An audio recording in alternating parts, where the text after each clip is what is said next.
Hindi na katulad ng mga family nila. Ano ngayon, kung ito lang yung mga niluluto ko, mga gulay. So yun mga love, samahan nyo kami mga darling kasi po kailangan namin maghanap ng beef. Pero bago niyan, oh my goodness, ang aking mama gusto ng apple. So gusto doon yung matry, nakakain na siya nito pero gusto niya. So binilhan ko, and then pagkatapos niya, gusto niyang ibalik dahil may kamahalan para sa kanya, hindi siya makapaniwala. Binili ko lang talaga mga loves para naman makakain yung mama ko kasi gusto niya. At yun, nakakain naman siya noon yan. Ilang grapes dere? 163 yung grapes. Oh. 140 man yata natin. Tilaw ka ma? Ito talaga yung gulat na gulat sila mga loves. Kahit ako nagugulat, 1,380 pesos yung strawberry. Magkaano yan sa US kung ganyan? $25. Wala, hindi ka makabili ng ganyan kamahal doon mga loves. Grabe, ang mahal ng $25 for strawberry na ganyan size na container, no? At in-explain ko din sa kanila mga loves na ito yung prutas pears doon sa likuran ng bahay namin na makikita nila sa vlog ko na yun yung hina-harvest ko mga darling. So yun siya. In-explain ko sa kanila na ito talaga yun. Ang dami po sa amin. 35. Ha? Babaw mo lang no. Bulang ako. Buwi po siya din no. Tugnaw kay. And bumili din ako ng fish ball na frozen para naman ma-fry natin at makakain din. Snack ba? So ngayon, bumili na ako para din matry ng mga bata. Yon at saka sa kanila mga kapatid ko din. Itong beef talaga mga labs yung pinunta namin dito. Sana meron sila no. Dito ito sa SM. I think SM to Lanang. So ito yung tinitingnan namin talaga kasi gusto kong maitry at maipatry sa mga kapatid ko na hindi pa nakatry ng beef. O diba? So kaya yun. Kahit sobrang kamahalan yung mga presyuhan dito, kahit bukog na siya na buto-buto. Ang buto is 200 per kilo na siya mga darling. Makikita nyo naman yan. At 475 yung meat na cubes dyan. At so yun yung mga kinukuha ko mga loves. Dahil pulot kami ng pulot mga loves sa aming nakikita. So ang nangyari is mga ilang minuto nag-ano kami ng cart kasi binabash din ako daw kahit bakit basket yung dinala ko. So yun mga loves, after that mga ilang minuto talagang nagkuha na ako ng cart no para hindi kayo magalit. Bakit cart lang at konti lang yung grocery o di ba? Ang daming mga demanding na mga viewers yung iba kung ano dapat gawin. So kumuha na ako dito ng treats ng ating pusa. Pwede din ito sa aso. Gustong-gusto ng aso din ito. So yun, binili ko ito para din masaya yung mga aso at pusa, no? Kahit pang pusa po yan. Pero ginawa ko yan pagkain ng aso din yun, no? Para masaya din yung aso. At itong mga expensive, sobrang mahal ng mga dito mga loves, yung mga treats. So then bumili din ako ng crackers para sa mga estudyante at yung sliced bread para sa ating umagahan. So yun, at sabi ko sarili ko ito na kuha na tayo ng cart ka dahil nga hindi na kasya. O nakikita nyo na ha, cart lang yan. Pero hindi yan puno mga labas. Basta kayo makakart lang kami. At si chicheria is siya, pagtambay-tambay kami, gusto naming sima-sima, kung sa Bisaya pa, no? Sima-simain natin itong mga binibili nating mga chicheria, mga delikado sa katawan. At yun, so dahil gusto ng kapatid ng mga palaman sa pan daw o sa bread nila, so ngayon bumili ako ng Skippy na peanut butter at saka bumili din ako ng pang mix sa ating gatas na Bear Brand kasi yun iwan ko dito, gusto nila may Bear Brand yung mga kape nila, no? So kayo bayad tayo mga malabs, hindi yan puro si cherry ha, basi ibasa naman ako masisira yung katawan ng mga pamilya ko dahil pinakain ko ng si cherry. Yun, kapag lang kami magtapok-tapok ganyan. After sa grocery mga loves, binilhan ko ng ticket yung kapatid ko si Butuan kasi dalhin ko siya sa Cebu. Wako. Ito hugaw, hugaw naman. So yun mga loves, the next day nagdesisyon ako magpariban, no? So support tato yung mga small business, no? Small business dito sa sa may Panakan, si Paloma na salon, sulod sa may mga palengke, doon sa palengke na side doon si Paloma. Support natin yung mga ganyan kasi yung iba talaga gustong-gusto yung mga high end, yung mga air conditioning na mga may air conditioning ba na salon, no? So ako naman okay kahit na ganito, kahit hindi naman mainit, may ceiling fan naman siya, ang dami. So i-support natin. Yun, kung andito kayo, punta kayo kay Paloma. Hi Paloma. Thank you for sa ribbon kasi ang ganda. At anyways, yan na sinali ko rin yung mama ko, ako yan, at saka yung kapatid ko, kulot yun siya. At nakapag-desisyon din siyang magpa-straight. Alam nyo mga loves, ayaw ko sanang magpa-straight. Kaso mayroon akong naririnig na makasira daw yun sa utak. Hindi ko alam ha kung totoo ba yan, pero yun. Pero finally, napag-desisyonan ko na magpariban tayo para hapsay ang atong paminaw, no? Kasi iba talaga pag mariban mga loves, kasi talagang iba ang feeling. No, hindi buhag-hag yung buhok. At after rebanding mga loves, nagdesisyon akong bumili ng pang dinner namin, no? Para hindi kami gutom mamaya. Mahangin po sa labas, so pasensya na kayo kasi talaga yung buhok namin is flying nun po ito. Nakita ba niyo yung movie na Flying Nun? Yun. Madali pong lumipad dahil sobrang gaan yung buhok namin. Ay mga loves, na kay Kugnaong. Mura na siya Taparan. So ngayon, mag-usap tayo. May mga kapitbahay pala dito na mga maritis. Nga tihik daw. Kanang murag pasumbingay ba nga tihik kanang hindi kuripot. So kung kuripot ako, wag na kayong mag-alam kasi hindi naman yung pera. Nagsaligrap pod. Ayaw jud ko kuan ni kay naambot na lang mo patol sa jud ko.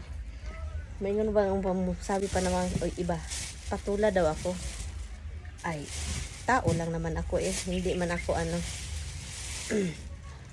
taga dito pala daw na area. Kayo naman na nandito sa Pilipinas na nagsalig lang pod sa abroad, no? So dito, magdahan-dahan din kayo kasi wala na gikalibang ang pera. Hindi yan kinakalibang, charot. Wala na siya gita-itain, no? Ang pera. So kayo dyan na mga maritis na magsasabi na tihik ako, mga kapitbahay dito. Isang kapitbahay pala.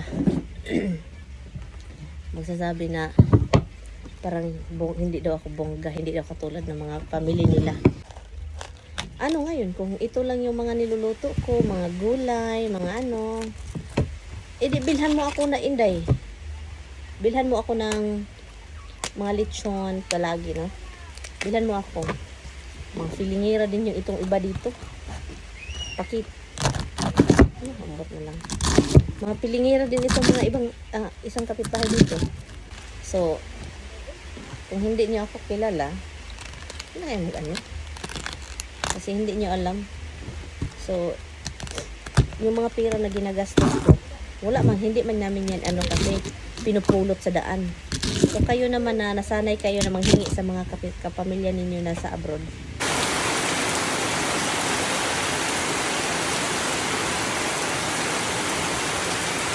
Dong! Dili ay. Salibo. Salibo. Hala, salibo judi ay.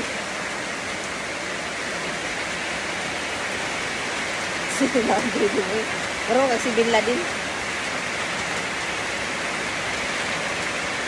Ganito mga loves kapag magriban unya ulan si Lupin. Dudu wala ko yan ng bangoy. Dalang. Ha? Halang ano man? Ganito yung buhay dito mga loves. Luto pa rin kahit bagyo. Diri man may nagluto jud kay dito sa balay doon sa bahay. Maganda sana doon pagluto din, no? Lalo ngayon ulan. Pero dito lang kasi dito na nag-start. Kala namin walang ulan, bagyo na pala. Di ba? Na mga bagong riban. Mga bagong riban.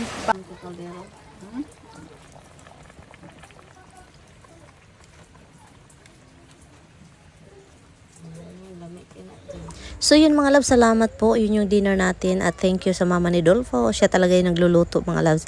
So thank you and anyway, so dito lang muna tayo. Salamat po sa panonood ha at maulan suin ko na tong vlog. Bye! So yun mga loves, magpaluto na naman tayo ng pansit kasi si Inday Mirian miss na niya yung pansit kasi sa US wala akong nakitang pansit na ganito. So kailangan natin ng carrots, mga lamas, no? At saka yung pansit na yellow na babili natin sa palengke. Meron din yan sa market, sa mga mall, no? Pero ito yung enjoyable para sa akin, yung magluto ng pats. Ha? Yun, kahit yung pusa gustong-gusto ng luto ng mga ganito na lumalapit talaga siya mga loves para naman maamoy doon niya yung niluluto.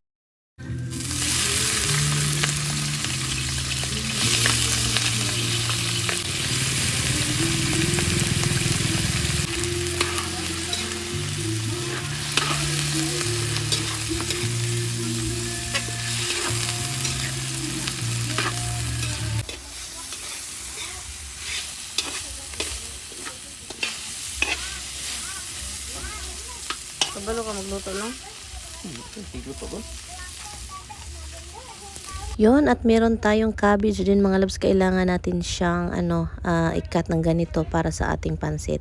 At alam nyo ba, itong pansit, nung andun pa ako sa US, palagi ko itong iniisip mga loves talaga kung saan ako pwedeng makabili ng pansit na ganito. Wala talaga akong nakita.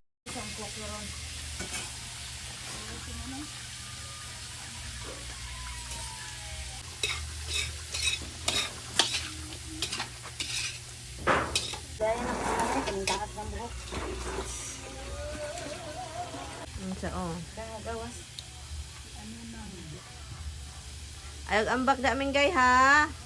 Palitan na unya si minggay ug kuan. Tamban luoy kaayo. Pagyahan ako namin yung pagkuhan sa tuyo na punta ni.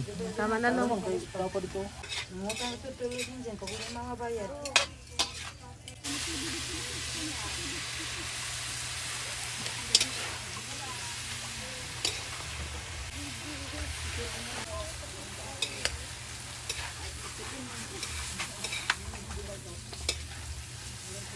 Tapos padid siya na.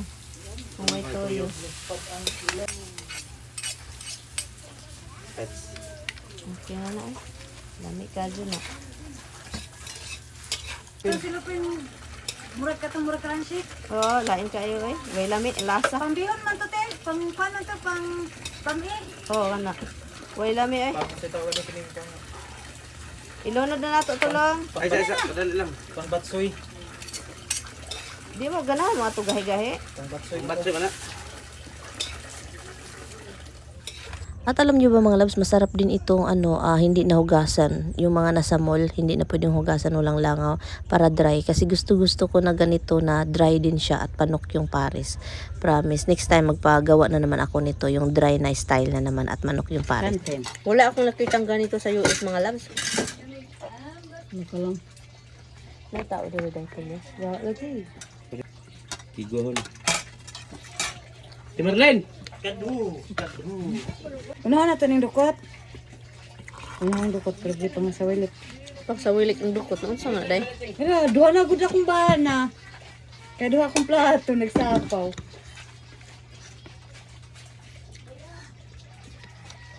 Uy, ginawa po. Yung langaw.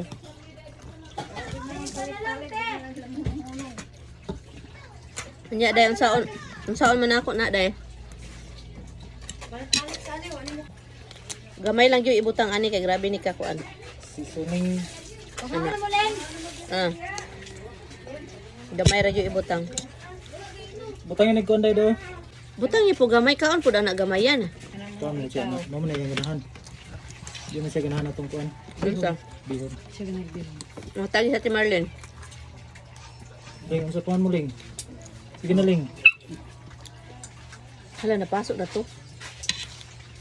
Tara talaman. Tara wala gud. Tagam. Sige panguwag. Ikulong ra ko ni mabe.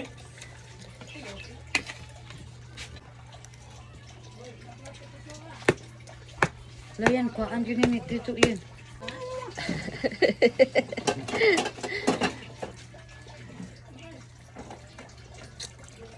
Ang sarap ng kain ni Indemirian mga loves kasi nga kain tayo ng kain sa mga wala sa US. Yung hindi palagi natin naluluto or nakikita na klaseng, lalo na itong pansit na ganito, wala talaga akong nakita. For 16 years mga loves, wala. So kaya enjoy ako. Pangalawang bisis na itong pinaluto ko since nakabalik ako. Thank you for watching!